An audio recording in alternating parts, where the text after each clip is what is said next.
My name is Michael Lane. I'm the president of Liftport Group.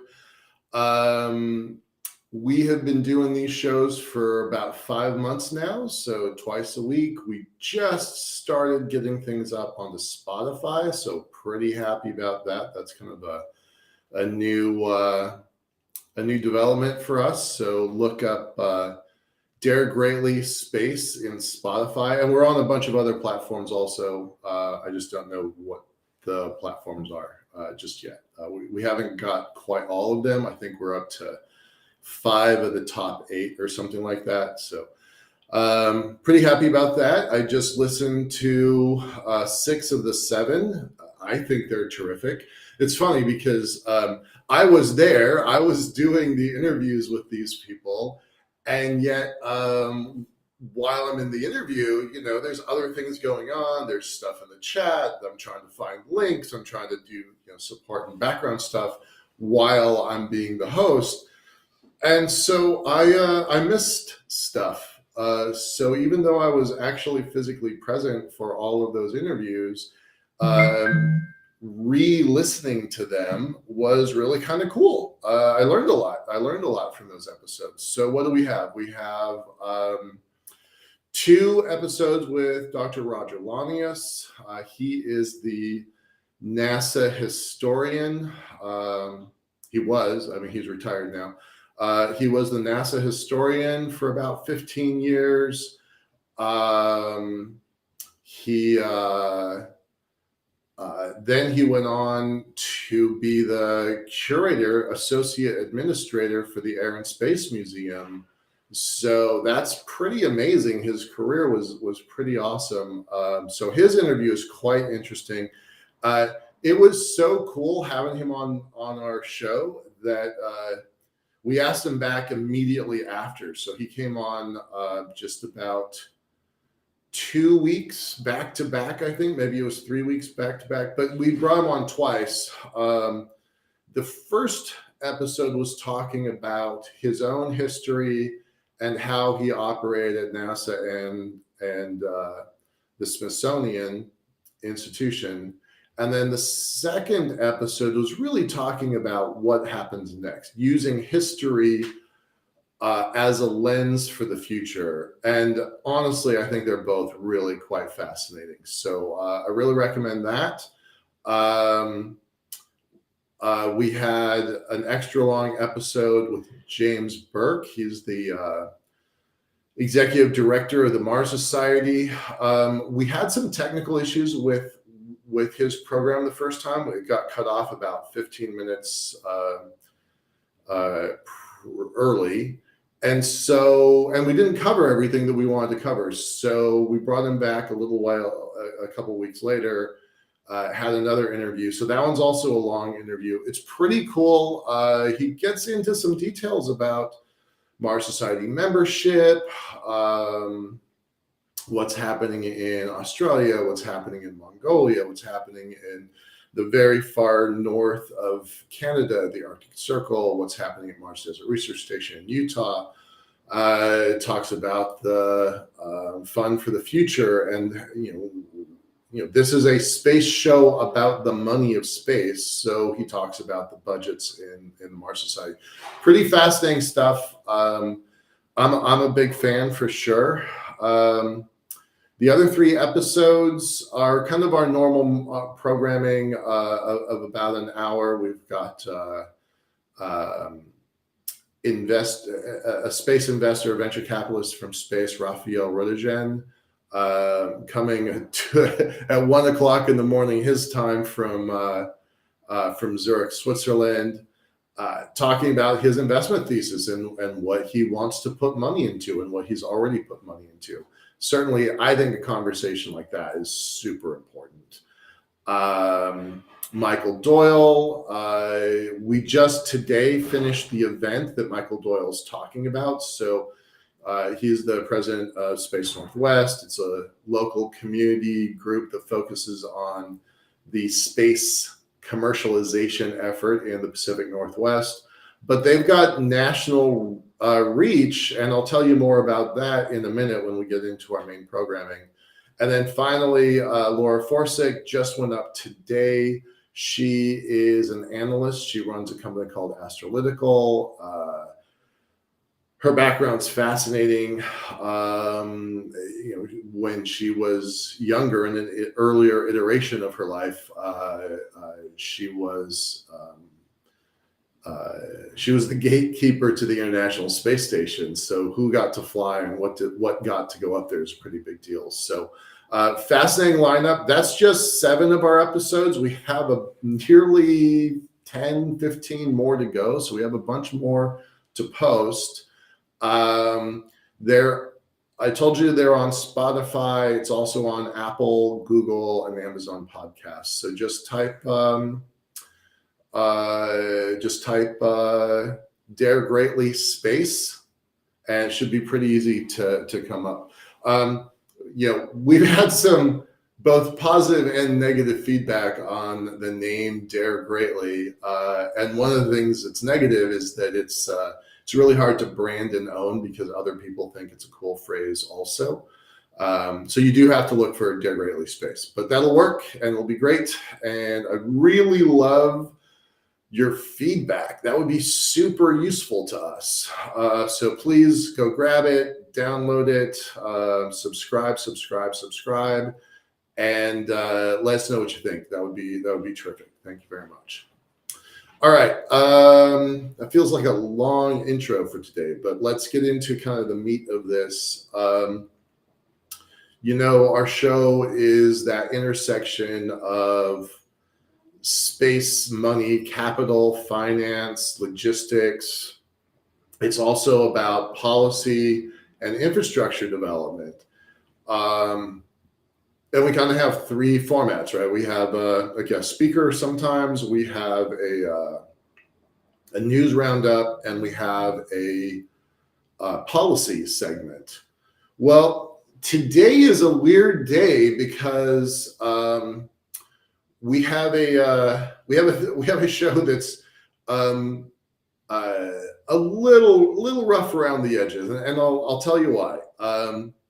Just a few hours ago, we wrapped up a session with New Space New Mexico, Defense Innovation Unit, Air Force Research Lab, and the Office of the Chief Scientist of U.S. Space Force. They host an event once a year out of Albuquerque, New Mexico. That is called the State of the Space Industrial Base. And it's a terrible name, and it doesn't really do it justice. And it's really hard to say 5 times in an afternoon. But this SSIB report is a really big deal. And you've heard me talk about it before. I've referenced it a bunch. I genuinely think it's the most important room to be in the whole space sector. I know the folks that run the satellite conference just a couple of weeks ago in Washington, D.C. would disagree. I know the folks in Colorado Springs that are running the Space Symposium in 2 weeks would disagree. But this meeting, I think, is the most important meeting of the space agenda for the whole year. And why do I say that? Well, so the things that go into this meeting are the sausage-making processes that turn into executive orders from the president's office. It filters down to all of the cabinet levels, and eventually it becomes research and development dollars at DARPA, at NASA, at Department of Energy, at Department of Defense. These become research dollars that then turn into research and development projects that then go out to real companies in the space community that then go on to build infrastructure in space. So I know it might sound pretty dull, but these things are really important. This is how the sausage gets made. And if you want the sausage to taste good, you have to be a part of this process. I've been involved with this program for about 3 years, and 2022 was the first one I went to. It's been going on for 5 years. And this collaboration between Air Force Research Lab, U.S. Space Forces, Office of the Chief Scientist, and New Space New Mexico, and Defense Innovation Unit. Those three government agencies, not counting New Space New Mexico, but DIU, AFRL, and Space Forces Office of the Chief Scientist, those three organizations are probably the most forward-looking, futuristic, but also boots on the ground realists in the whole space sector. They are looking at what we have, what we need to compete at an international level, and trying to find the gaps in that space. And so these meetings are pretty important. And what they do is they're a closed door session. They're invite only, and they bring in industry folks who are putting real dollars into the ecosystem, into infrastructure. Sometimes it's federal funds and they're doing research and development, but very often it's venture capital led. And they're looking at who's doing what ways can the government do better, what roadblocks can be moved, pushed out of the way. And some really important stuff comes out of this. So I'll give you an example. Back in 2003, sorry, I don't know why I said 2003. In 2020, 3 years ago, that's what I was trying to say. In the meeting then, back in May, there was a conversation about power on orbit. And it was a really vague conversation. One of the people in the audience said, power in space equals power and in space. And the way that they meant it was, if you've got the ability to maneuver wherever you want in orbit, if you're not worried about rocket fuel, if you have the ability to refuel, then that gives you leverage to do all sorts of other necessary missions, right? And so back then, 3 years ago, that was the phrase, power in space equals power in space. And it was an acknowledgement of China's rising capabilities, for sure. It was an acknowledgement of European Union's abilities in space. And it was a desire to be really, really good at this stuff. And there wasn't really a lot of talk about what that's supposed to mean. And in the meetings, there's a long history of being descriptive, not restrictive. Describe the capability that you want, the end result that you want. You don't necessarily need to describe how you get there. And that's really important because the government agencies have a strong history of describing what they think they want because it's the only thing that they know. And so this happened a couple of years ago, focused on power. And then fast forward later that year, it became a policy from the Office of Science and Technology Policy. And then from there, it trickled down into the various departments. And the Department of Energy took this really seriously. NASA took it really seriously. DARPA took it really seriously. And out of that, something like 20-some million dollars worth of research and development grants were contracts. I always want to say contracts because grants sounds like it's free money, but it's money with contractual obligations to do real work. So more than $20 million got fed into power in space, and it came out in a bunch of different flavors. It was some was nuclear, some was fusion, and some was solar panels, Well, then fast forward, several companies put in those bids and got awards. I met some of them over the last 2 days, and that was really fun. So today's meeting was really an extension of what happened 3 years ago. Okay, so now we've got some power stuff happening. What are we going to do with it? And so today was a workshop. Yesterday and today was a 2-day workshop held here at the Museum of Flight here in Seattle. There's another workshop happening in Florida and another workshop happening in I think it's Colorado. And all those are happening before the middle of May when they have the big annual program. So the focus of today's program here in Seattle, there were two things that they emphasized.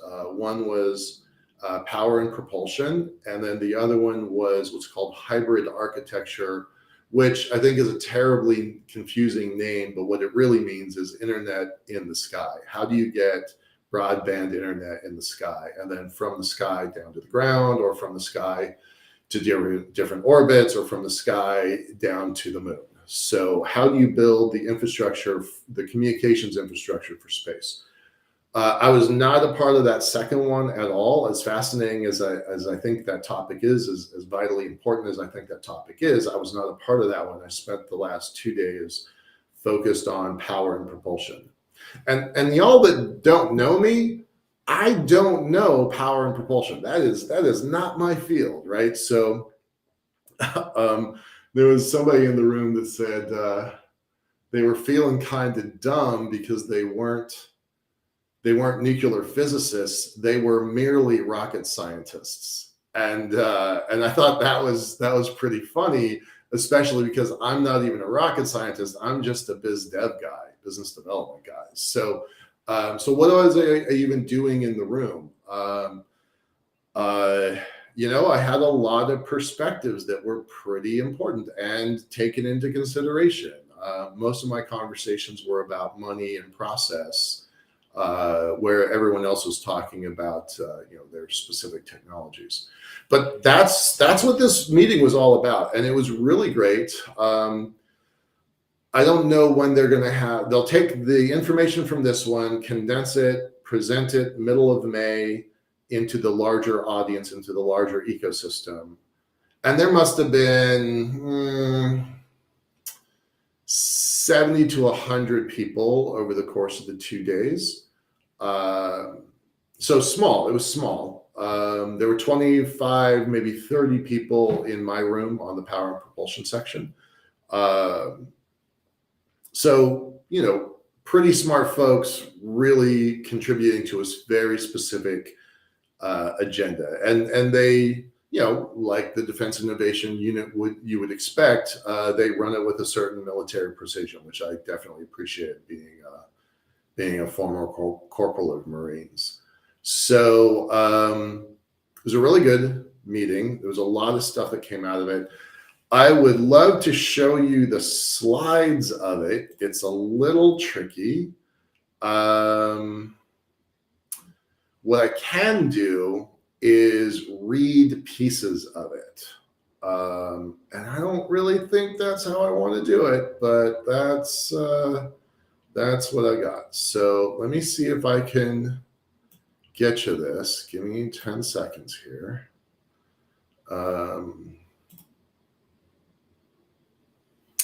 Dun, dun, dun.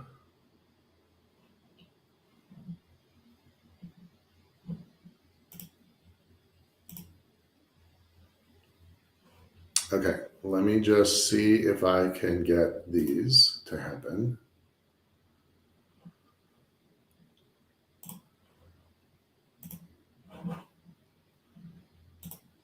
I'm literally downloading these things from my phone. So let's see if I can get this magic to work.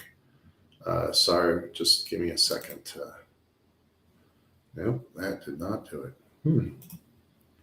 This is suddenly getting very awkward.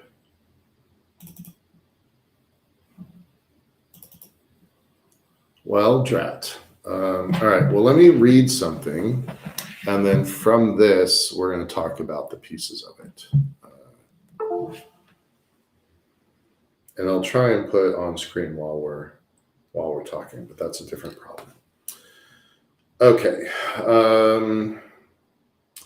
So the way that they do this is they look at history to inform the present, and then take those two pieces of information, the last 12 months and today, and they use that to project out to the next 18 months to 3 to 5 years. So let me see if I can read this to y'all. All right. First, and I'm just going to put this up on the screen here for a second. So what has happened in the last 12 months that is significant to this power and propulsion environment? Well, I'm going to read it directly, and then I'll try to translate it. There's 4 things. I'm going to take them a piece at a time. Number 1, multiple signs of progress across the U.S. government. Number 2, new developments in RTG technologies, radioactive thermal technologies, policy and oversight, and continued emergence of non-traditional power and propulsion. So there's paragraphs around each one. So the first one is multiple signs of progress across the U.S. government. Targeted U.S. government programs, DARPA, NASA, AFRL, Defense Innovation. Let me say that again. DARPA is the Defense Advanced Research Projects Agency. DARPA is famous for creating both the internet and GPS. NASA, of course, you know. AFRL is Air Force Research Lab. That's the R&D group of the Air Force. And also Space Force. That's important to note that AFRL has control over Space Force research dollars. And DIU, Defense Innovation Unit. Defense Innovation Unit is this kind of outside the normal channels. It's not quite a venture capital group for the Department of Defense, although it definitely acts as a lighthouse organization that says, okay, this is safe passage. This area is interesting to the government. They have a super small budget, just a few, $10 million or so. And they put little tiny checks in the hands of industry. And then the hope is that Silicon Valley and all of their billions and trillions will follow Defense Innovation Unit's lead. DIU is a super important thing because they've only been around for 5 years. And yesterday, while we were at the meeting, they announced a new director of Defense Innovation Unit, and that new director reported directly to the Secretary of Defense.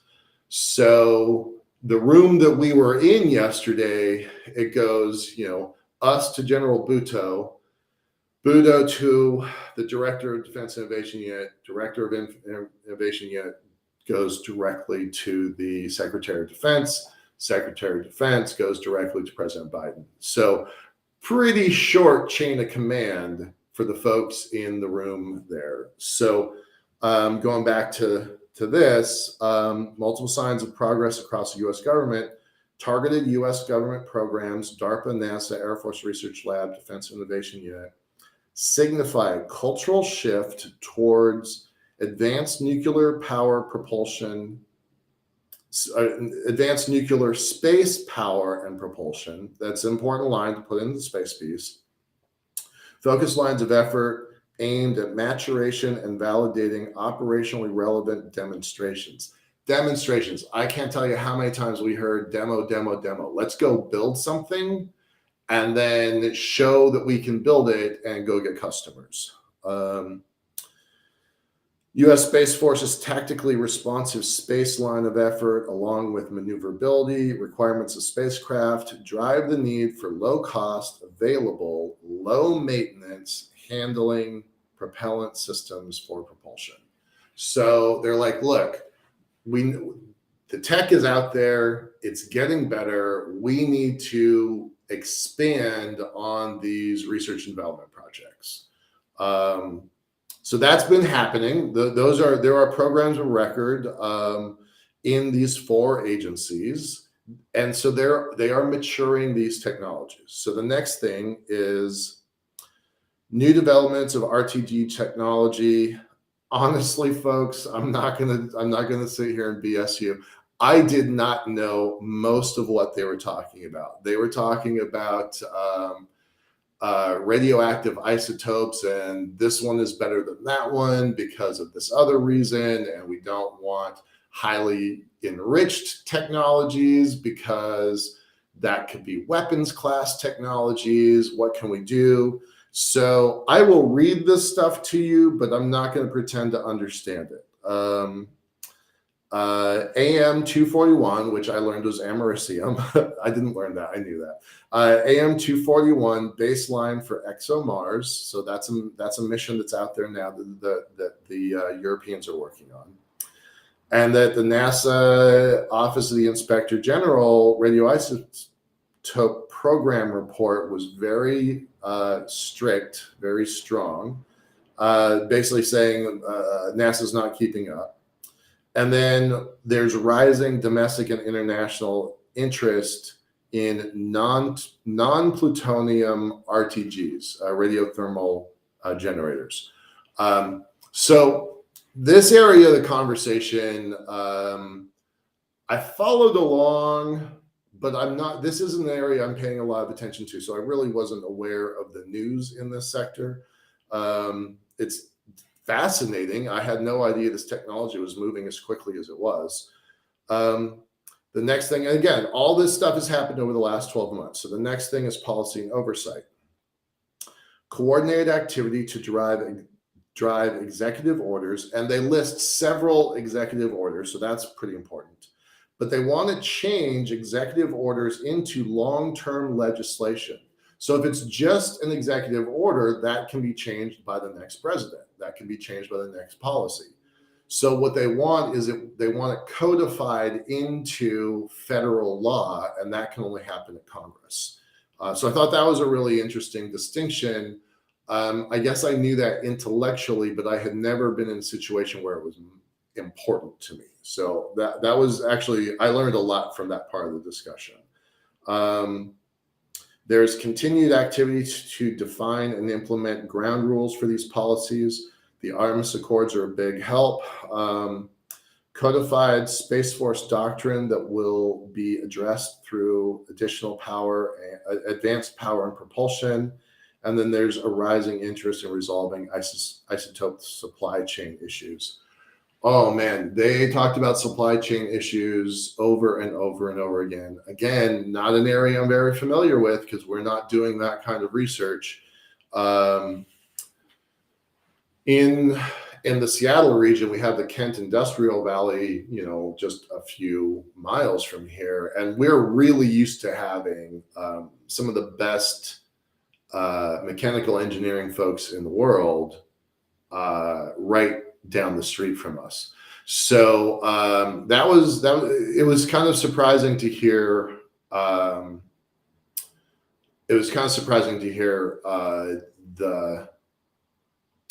The concern they had about supply chain issues, and it wasn't just COVID anymore. It's also the military invasion from Russia into Ukraine. That's got some stuff going on. There's some supply chain issues with China. Yeah, that was pretty interesting. So the last piece,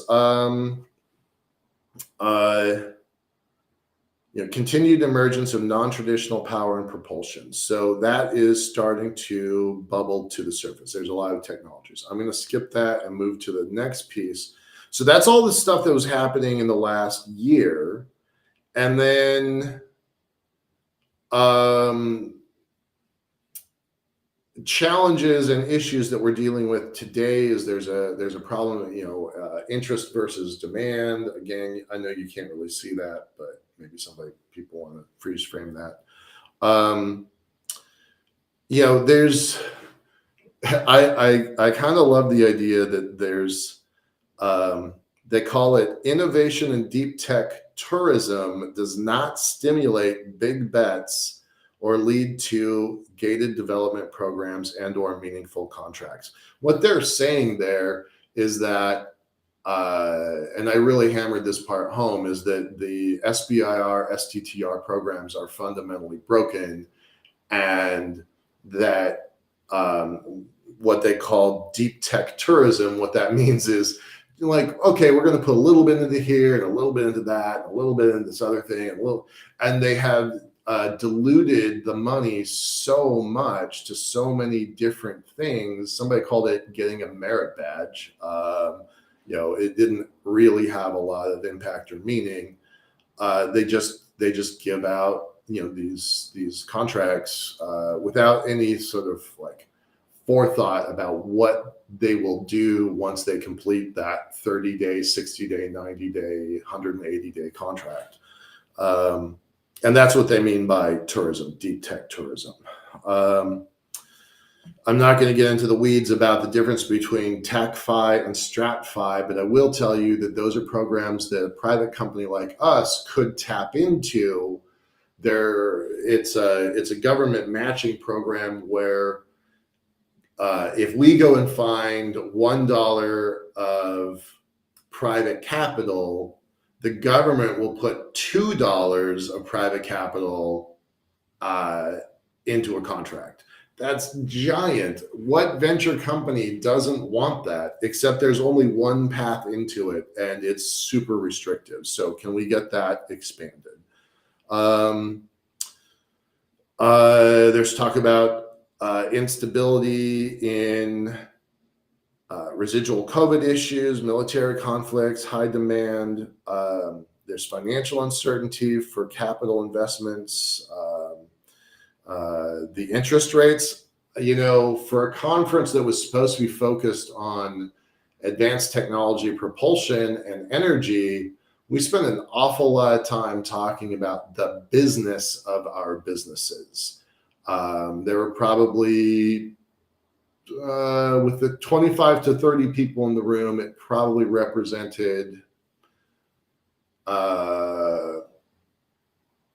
a dozen, maybe 15 companies, and everybody was having the same basic problem. So that was actually really interesting to kind of hear that. And this is one that I really loved. Solicitations are stuck in the Department of Defense comfort zones. So there was one really smart guy who was like, if all you know how to do is authorize incremental developments for balloons and the blueprints for an airplane come across your desk, you will not risk your career on that new invention. And me, I want to build an elevator. I want to build a space elevator. We have been a square peg in a round hole problem for a really long time. So for me, it was really refreshing to have somebody on the other side of the room say, in a way that the Department of Defense could hear, that innovative ideas are not getting into the system because the system is fundamentally broken. And that was refreshing because I've been saying it for a really long time, but it's going to appear in an official document. So we'll see if this makes it through the next round, but I think it will. There was a pretty strong sentiment there. The phrase is solicitation stuck in Department of Defense comfort zones, overly prescriptive, not capability driven. By asserting lengthy requirements that are not integral or open system architecture related, not taking advantage of sound solutions and small and non-traditional inhibits, diminishes participation. Okay, so these are not sentences, these are bullet points, but this is something I was really stressing, by the way. Insufficient technical expertise or awareness within the Department of Defense or U.S. government negatively impacts communications and collaboration. There was one guy in there who's like, look, if we have to explain how the basic atom works, we're talking to the wrong people.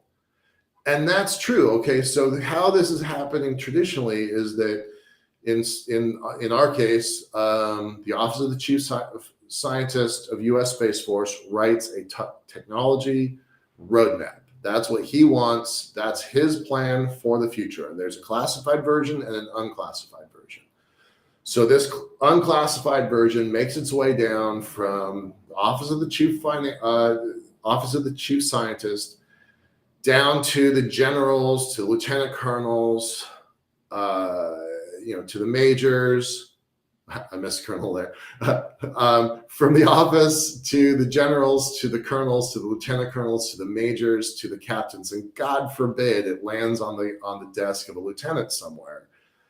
And the orders from above get diluted as they go further down, because that captain or that lieutenant who actually has to read all of the solicitations, all the proposals to the solicitations, they have to make a decision, fund this one or fund this one. And if they get, 500 proposals for 50 research grants, there has to be some criteria for spending the government's money on these things. And so at the lieutenant's level, at the captain's level, they don't have deep zone expertise to properly evaluate the things they're coming across. So the guy that was at the meeting there, he's like, look, if all you know and all you're willing to do is continue to invest in better balloon technology, can you even recognize when somebody brings you an airplane? Do you know what it means? Do you know what it's for? Do you know how it can help you? And the sad fact is that's the case. That's where we've been stuck for 2 decades. But it's especially painful now because there's just simply no path for us. And that's pretty disappointing. That's pretty disappointing, which is why I go to these meetings. That is why I go, because I want a path for us. So, so that's kind of like the conditions that we're in today. And then,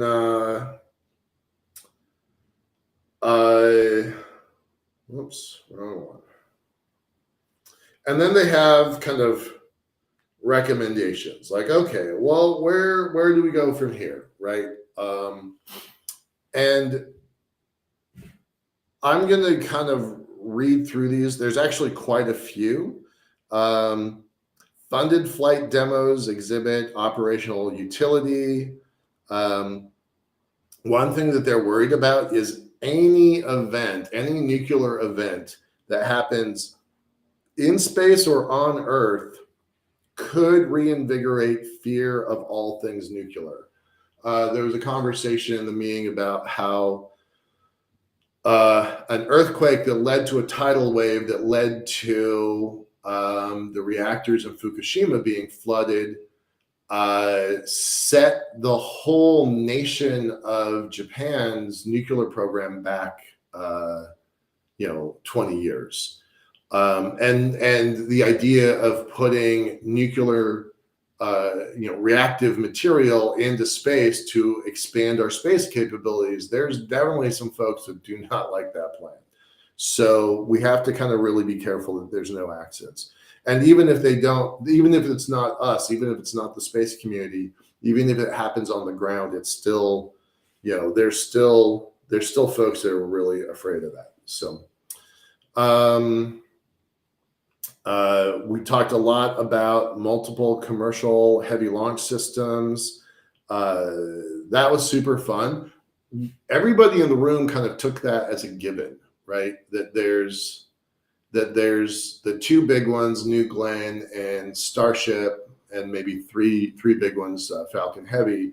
But that there's, 12.5 small launchers that want to grow up to be big launchers. So we all kind of took easy access to orbit as kind of a given for all of our decisions. So I thought that was pretty interesting.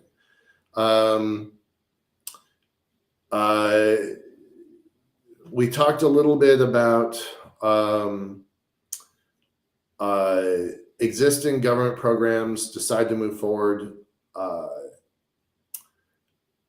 And then we also talked about, China. What happens if, the national competitor that we're all thinking about does any of this stuff before us? So there's a lot here. It's going to be a great report. I'm looking forward to it. I know it's really deep in the weeds.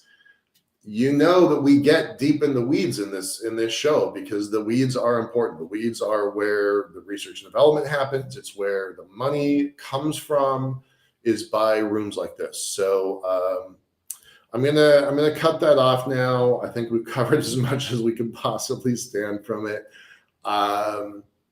It's an important event.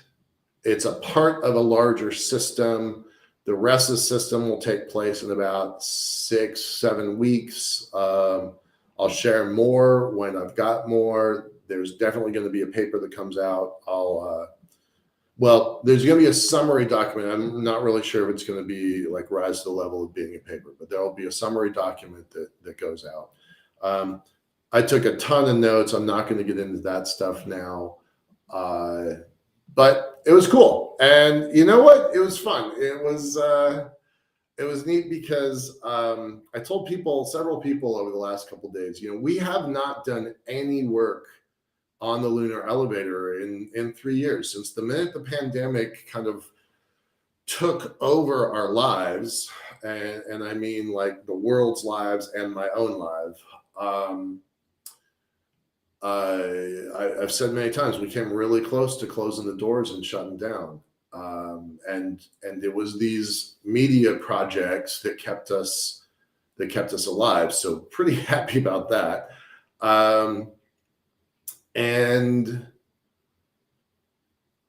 But I've been disappointed that we haven't done any work on the space elevator, on the lunar space elevator infrastructure. And so this was kind of the first time I've felt like I was doing like that job in 3 years. So it's fun to be the space elevator guy. I really like it. I think I'm kind of good at it.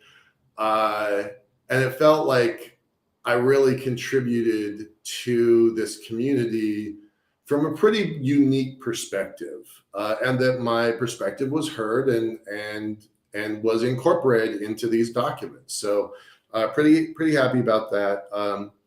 These are organizations where they just don't give attribution. Nobody's getting credit for this, and that's the way it's supposed to be. It's supposed to be that way. But it was really nice to be able to participate and feel like I got Liftport just a little bit closer to getting an elevator on the moon constructed.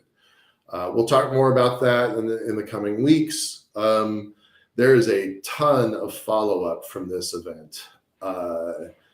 But I can see a couple different paths that lead to new contracts for us, new research and development, new media projects. So just across the board, it really felt like it was a real accomplishment. So I'm pretty happy about that.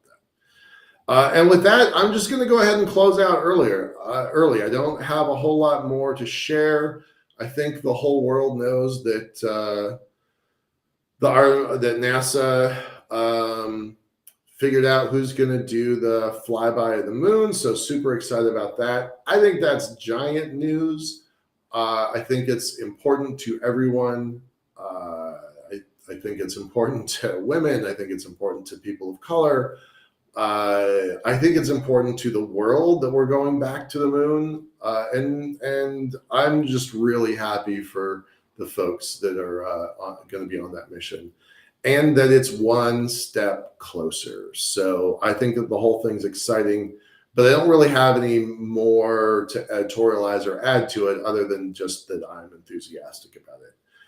Other news, Virgin officially declared bankrupt. It's trading at 15 cents a share. I feel bad for all the folks that had Virgin stock. I am not one of them. But, I have said publicly many times I was skeptical of how they structured that. I think some of the stuff that Branson did was pretty bad for the company.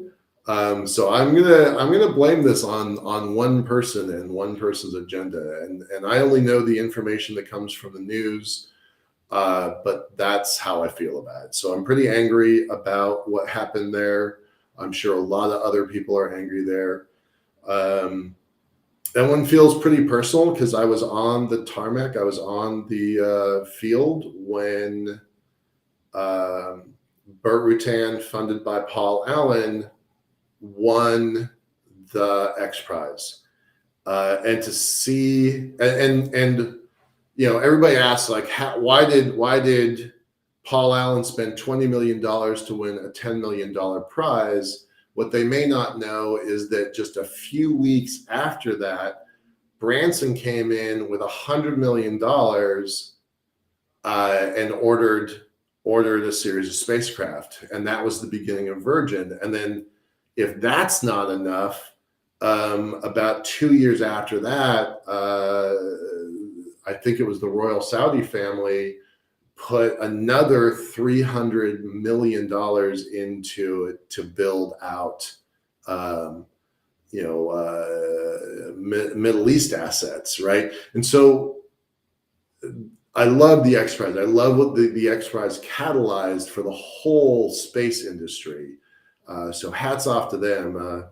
A $50,000 basically gift from the Rotary Group from St. Louis turned into a $500,000 gift from Anusha Ansari and her family. That $500,000 funded a $10 million insurance policy. That $10 million insurance policy funded a $100 million investment from Richard Branson. That $100 million turned into another $100 million in New Mexico spaceport and $300 million from the Saudi family. That's a pretty good ROI. And the industry that we live in now, with more than 20 funded venture funded rocketry companies, launch companies, that's a heck of an ROI from a small group in St. Louis. So hats off to you folks. Appreciate the boost you gave us. But I did not like how Virgin operated. I have not liked it for a long time. I like many of the people. I really admire George Whitesides and a couple other folks. But from an outsider's perspective, it's been pretty hard to watch. And so 15 cents per share, that's a pretty rough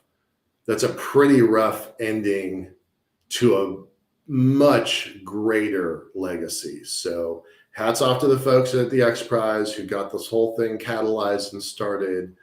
If anybody was going to build a rocketry company, I really thought it was going to be Virgin. So I'm pretty surprised that this is where we're at. Anyway, with that, I'm going to head and close out. Thank you, everybody, for listening tonight. Definitely want to check out the Spotify channel. And with that, I'm just going to say thanks to my team. Jen is doing a great job on engineering. She doesn't know it yet, but she's got some new tasks based off of the meeting that I went to yesterday and today. Sing Key is doing a great job in audio and video editing. Leah, always a great job at operations. Thanks for doing all this stuff. And of course, Leah, our on staff journalist, terrific job all of you. Thank you. We couldn't do this stuff without you. So appreciate everybody for listening. We'll see you on Monday. Next week, we've got Jeromy, the CEO from Rogue Space. So that's going to be fun. I don't know very much about Rogue Space, so I'm really excited to learn. We got confirmation that Peter Garrettson is going to join us from the Foreign Council, the American Foreign Policy Council, a think tank in DC. Mandy Vaughn from Embedded Ventures. She's a former CEO of Vox Aerospace, and Vox used to be a part of Virgin. And she's on the National Space Council. Rich Harrison is going to try and make it. We're not really sure if that's going to happen or not because of family obligations.